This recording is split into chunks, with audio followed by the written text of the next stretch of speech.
Hey everybody, this is David Cohen, author of the puzzle contest website 52masterpieces.com, which has valuable prizes and hundreds of fascinating puzzles and games for free. You should definitely check it out if you haven't already.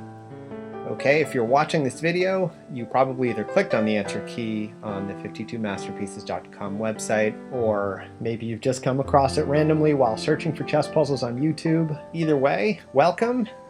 This video will discuss the solution to the Réti puzzle, which is really a great puzzle. I think you'll enjoy seeing the solution. This puzzle was first published nearly 100 years ago, 1921, by chess grandmaster Réti. And here's the puzzle, for those of you who haven't seen it before. The goal is to play as white and force a draw. Feel free to pause this video or to study the board for a moment. And while you're doing that, I just want to say thanks to my old friend and the contest editor, Steve Geller, who not only put together all the visuals for this video, but also composed the lovely piano music that you're listening to right now. Very, very nice. Okay, there's a reason why the Réti chess puzzle is possibly the most famous chess puzzle of all time. And you might ask, why is it such a popular puzzle? Well, for me, there are three reasons why I think it's a great one. The first is that it isn't too complicated, right? I mean, chess can be complicated, but this puzzle only has 4 pieces, and they're the 4 pieces with the most limited movement in all of chess. 1 king and 1 pawn for each player, that's it. So there are only a couple of reasonable moves to have to consider for each turn. Second reason is that, like all of the great puzzles, it appears to be impossible when you first look at it. If you study it for a moment, you can see that black will win the game if he can capture white's pawn and advance his own pawn to a queen. And black can accomplish either of these goals, capture white's pawn and advance his own pawn to a queen. He can accomplish either of these at will, really. Let's take a look. If he wants to capture white's pawn, his king can march over and take it well before the white king can come over to protect it. And if he wants to advance his own pawn to a queen, the white king can't stop that either. He's just too far away. Which brings me to the third reason why this puzzle is great, is that there isn't just a single solution to this puzzle. The trick, as you'll see, is that white doesn't need to prevent his pawn from being captured and the black pawn from advancing. He just needs to stop one or the other. And he can do this if he responds just right in a variety of ways based on the choices that black makes. And that is the essence of chess, and a pretty good metaphor for life too, which is hope for the best, but prepare for everything, and be adaptable. Okay, let's look at a few strategies for black and see how white can respond. Option 1, the pawn grab. If black decides to move his king to take white's pawn, white's king can move to g7, and then f6, and then g5, and from here the white king can capture black's pawn, so that won't work for black. The other extreme is option 2, the B line. Here, if black moves his pawn straight down the h-file to promote it to a queen, the white king can't catch it and needs to come up with another plan. If black does nothing but advance his pawn, white's solution is to protect his own pawn by moving his king to d7 or d8, and here's how that will look. The first move again is going to be king to g7, then f6, e7, pawn to c7, pawn to c8, and not only does white get a queen too, but puts black in check in the process, although this is irrelevant, this game is a draw. If both players have a king and a queen, the game can be considered a draw. So let's go back to the start of the puzzle and look at option 2 again, up to this moment, where white moves his pawn to c7. Now here, if black shows some awareness of what's happening and postpones his own pawn promotion by moving his king to b7 in an attempt to catch the white pawn, the white king can go to d7 or d8 to protect the pawn, and from here the white pawn can safely be promoted to queen on white's next turn, and the game is again a draw. Okay, back to the starting position. Now for option 3, the hybrid. Let's say now that black realizes that he can't just blindly pursue one objective or the other. You may have noticed that white's first move is always king to g7, so let's do that first.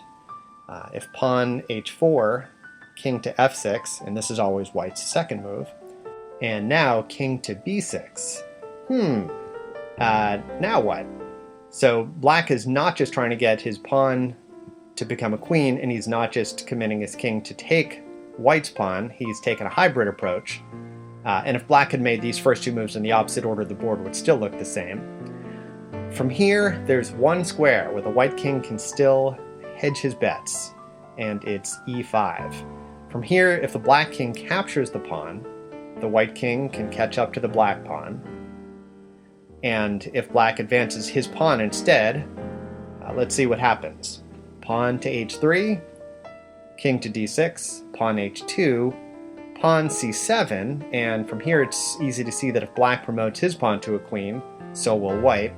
So maybe instead black tries king to b7, but then king to d7.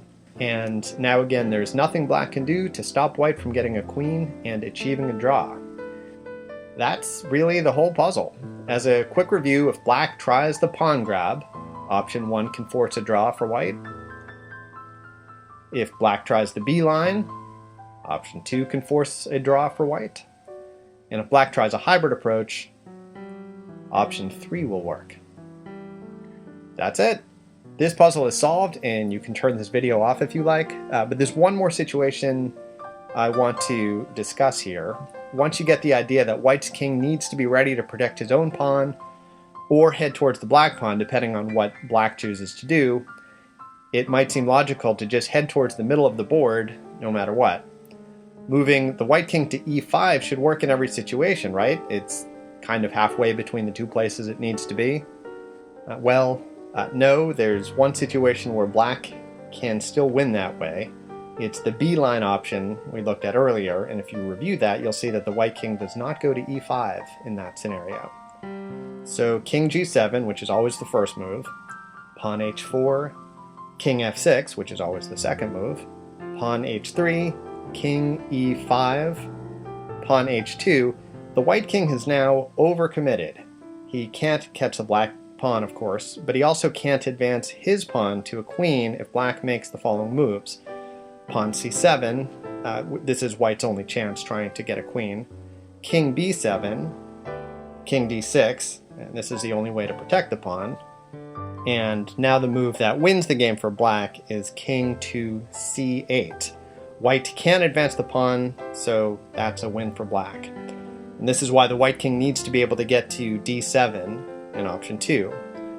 And one more thing. Let's replay the b-line option up to this point. What if white now tries king d6 to try to protect the pawn? Pawn to h1, becoming a queen, pawn c7, king to b7, king d7, and queen to c6 quickly leads to a win for black. And so the b-line is the one situation where moving the white king from f6 to e5 is a mistake. Once the black pawn gets to h3, the white king needs to put all his eggs in the pawn protecting basket. And this means moving towards the white pawn. Either e6 or e7 will do the trick because both are one step away from d7, and now again there's nothing black can do to stop white from getting a queen and achieving a draw. Okay, hope you enjoyed that classic chess puzzle. If you haven't already, I highly encourage you and all your puzzle-loving friends to check out 52masterpieces.com. Great prizes, hundreds of puzzles, some of them hidden and part of the contest, all of them free. Go check it out.